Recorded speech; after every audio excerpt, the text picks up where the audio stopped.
Angelique Kang, bibida sa upcoming action drama film na Mandirigma. At hanggang dyan na muna ang ating mga chikahan this Thursday morning. Ever wholesome action movie na Mandirigma, kung saan makakasama niya ang Filipino-Afghan actor na si Sahil Khan. Mandirigma is an action-packed drama under Viva Films at produced by Bollywood. Ito ay based on a true story ng isang warrior na nagsimula sa isang tragic past at naglakbay para maghiganti.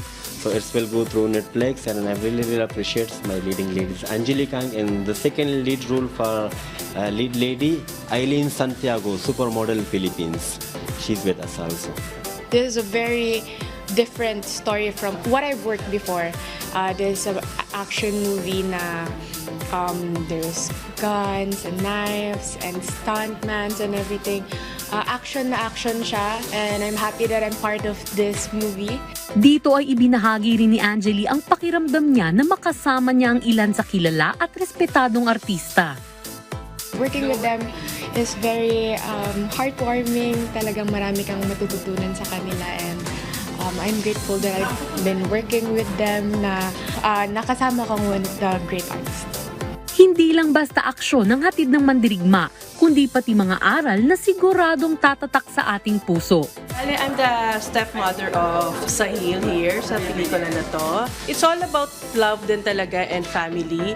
Like ako, as a stepmother, yung pagmamahal ko sa kanya, talagang minahal ko siya bilang anak ko.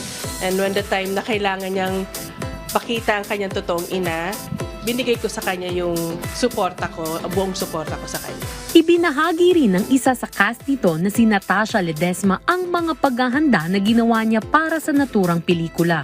Kakaibang role for me dahil karamihan ng mga role ko maingay, kontrabida, mataray. Kasi nga mother ako dito. So, ay yung mga kilos na talagang finesse, hindi magaslaw, pinag-aralan ko rin talaga yon.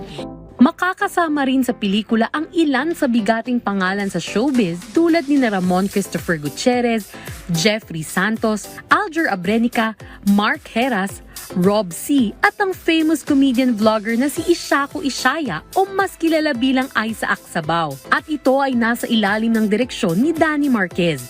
Sa ngayon, wala pang official release date ang action drama film na Mandirigma, pero kasalukuyan ng ongoing ang paggawa nito at target itong i-release ngayong taon.